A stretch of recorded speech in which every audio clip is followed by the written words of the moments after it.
ஒற்றைக்குடைய நேயர்களுக்கு சுப்பிரமணியனின் அன்பு வணக்கம். இன்றைக்கு ஒரு தகவலை உங்களிடம் சொல்ல இருக்கிறேன். ஏற்கனவே நான் உங்களிடம் பேசியது தான் படகோட்டி படத்திலே இருந்த ஒரு பாடலை வாலி எழுதிய ஒரு பாடலை பற்றி பேசியிருந்தேன். ஆனால் அது உண்மையா என்று சொன்னால் இப்போது தான் அது உண்மை இல்லை என்று எனக்கு தெரிகிறது. அதற்காக உங்களிடம் நான் மன்னிப்பை கேட்டுக்கொள்கிறேன். ஏனென்று சொன்னால் நூல்களை படித்துவிட்டு தான் அதில் இருக்கின்ற செய்திகள் நாம் தெரிந்து கொண்டோம். இது மற்றவர்களுக்கும் தெரிய வேண்டும் என்பதற்காக படிக்காதவர்கள், அந்த நூலை படிக்காதவர்கள் இருப்பார்கள். ஆகவே இந்த நூலாசிரியரும் தான் எழுதிய கருத்து மற்றவர்களுக்கெல்லாம் போய் சேர வேண்டும் என்று தான் அந்த நூலிலே எழுதியிருக்கிறார். ஆகவே அதை அந்த நூலை படிக்காதவர்களுக்கும் போய் சேர வேண்டும் என்பதற்காகத்தான் சில நேரங்களில் அந்த நூல்களிலே இருந்து நான் எடுத்து பேசி கொண்டிருக்கிறேன். அப்படி அந்த படகோட்டி படத்திலே ஒரு பாடலை பற்றி பேசுகின்ற பொழுது அது ஒரு நம்பிக்கையான புத்தகம் என்று தான் நினைத்து நான் அதில் எடுத்து பேசியிருந்தேன். ரெண்டாவது முழுக்க எம்ஜிஆரை பற்றி அவரோடு நெருக்கமாக இருந்தவர்கள் சொன்ன தகவலை வைத்து எழுதப்பட்டதாக சொன்னது. ஆனால் அந்த தகவலை அவங்க சொன்னாங்களா இல்லையா, இல்லை இவர் இந்த ஆசிரியரை அப்படி எழுதி போட்டுக்கிட்டாரா அப்படிங்கிறது நமக்கு தெரியலை. இப்போது யார் அந்த சம்பந்தப்பட்டவர்களோ அவர்கள் எழுதிய நூலிலிருந்து தான் எடுத்தால்தான் உண்மை இருக்கும் என்பதை நாம் தெரிந்து கொண்டேன். ஏனென்று சொன்னால் இப்போ கவிஞர் முத்துலிங்கத்தை பற்றி நான் பேசுகிறேன்னு சொன்னால் முத்துலிங்கம் எழுதின நூலாக இருந்தாலே அது உண்மையாக இருக்கும். அவருடைய எழுதியிருப்பார். மகாத்மா காந்தியை பற்றி பேசுகிறோம்னு சொன்னால் காந்தி எழுதின நூலாக இருந்தால் அது சரியாக இருக்கும். மற்றவர்கள் ஏதாவது காந்தியை பற்றி சொல்லியிருந்தாங்கன்னா அது அவங்களுடைய கருத்துக்களாக இருக்கலாம், கற்பனையாக கூட இருக்கலாம்.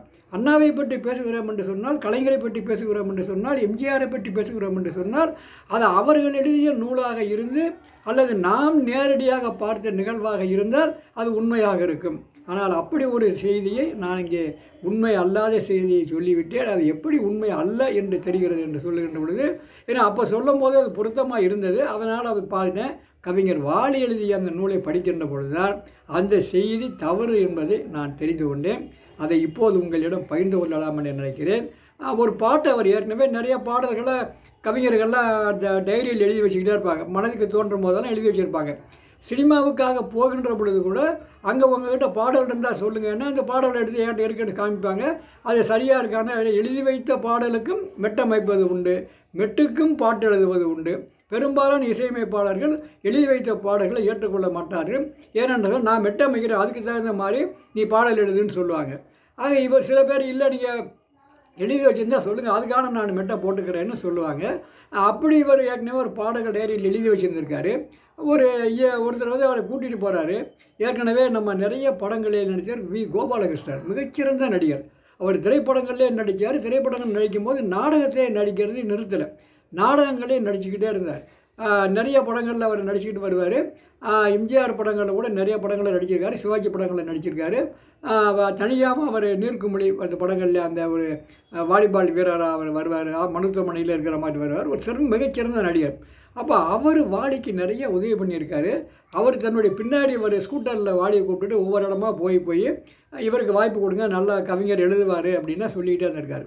அப்படி ஒரு சமயம் தான் ஒரு பட தயாரிப்பாளர்கள் ஒரு இசையமைப்பாளரை போய் பார்க்க போயிருக்காங்க. அவர் பாதை தெரியுது பார் அப்படிங்கிற ஒரு படம் எடுத்துக்கிட்டு இருக்காங்க. அந்த படத்துக்கு எம்பி ஸ்ரீனிவாசன் அப்படிங்கிறவர் இசையமைக்கிறாரு. அப்போ அந்த பாதை தெரியுது பார் படம் ஒரு அழகான படம். அது ஒரு கம்யூனிஸ்டுக்காரர்களாக சேர்ந்து கம்யூனிஸ்ட கொள்கைகளை சொல்ல வேண்டும் என்பதற்காக எடுக்கப்பட்ட படம் அந்த பாதை தெரியுது பார்.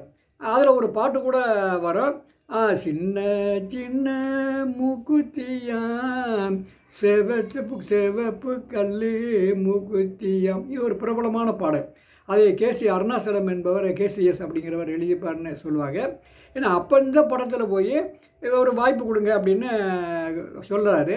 அவர் வாலி ஏதாவது பாட்டு எழுதி வச்சுருக்கீங்களா நீங்கள் அப்படின்னு சொல்லும்போது சொல்லிடுறாரு, முதல்ல என்னுடைய படத்துக்கு நீங்கள் எல்லா பாட்டும் முடிஞ்சு போச்சு, இந்த படத்துக்கு இனிமேல் நீங்கள் ஒரு பாடலை கொடுத்தீங்கன்னா அது டைட்டில் சாங் எழுத்து போடும்போது வேணால் நான் அதை வச்சுக்கிறேன். அந்த பாடலும் கம்யூனிஸ்ட கொள்கைகள் உள்ள பாடலாக பொது கருத்துக்களை எடுத்து சொல்லுகின்ற பாடலாக இருந்தால் நல்லாயிருக்கும்னு சொல்கிறாரு. அப்போ தான் வாலி தன்னுடைய டைரியில் இருந்த ஒரு பாடலை எடுத்து அவரிடம் படித்து காமிக்கிறாரு. 4 வரியாக படித்து காமிக்கிறாரு. ஆனால் அந்த பாடல் எனக்கு பொருந்தாது, இது சரியான பாடல் இல்லை, நீ நல்லா எழுதியிருக்க, இருந்தாலும் நான் நினைக்கிற அளவுக்கு இந்த பாடல் சரியாக இல்லை அப்படின்னு அது புறக்கணிச்சிடறாரு. அப்படி புறக்கணிக்கப்பட்ட பாடல் தான் வாலி சொல்கிறார். 1958 அவர்களால் புறக்கணிக்கப்பட்ட அந்த பாடல் தான் 1967 பட்டி தொட்டிகளிலெல்லாம் தேசிய கீதம் போல எல்லோரும் பாடிக்கொண்டிருந்தார்கள் அப்படின்னு அவர் சொல்கிறார். அந்த பாடல் தான் கொடுத்ததெல்லாம் கொடுத்தான், அவன் யாருக்காக கொடுத்தான், ஒருத்தருக்காக கொடுத்தான், இல்லை ஊருக்காக கொடுத்தான். இந்த பாடல் அந்த படத்திலே வேண்டாம் என்று நிராகரிக்கப்பட்டது. இல்லைன்னா இந்த பாடல் அந்த படத்திலே வந்திருக்கும், படகோட்டியில் வந்திருக்காது, பாதையை தெரியுது பாடலையே வந்திருக்கும். இந்த படகோட்டி படத்திலே அது எம்ஜிஆருடைய பாடலாக வர வேண்டும் என்பதற்காகத்தான் அவர்கள் நிராகரித்தார்களோ என்னவோ தெரியவில்லை. ஏனென்றால் அந்த பாடலிலே அவ்வளவு பொது உடைமை தத்துவங்கள் நிறைந்த பாடல் தான் அந்த பாடல்.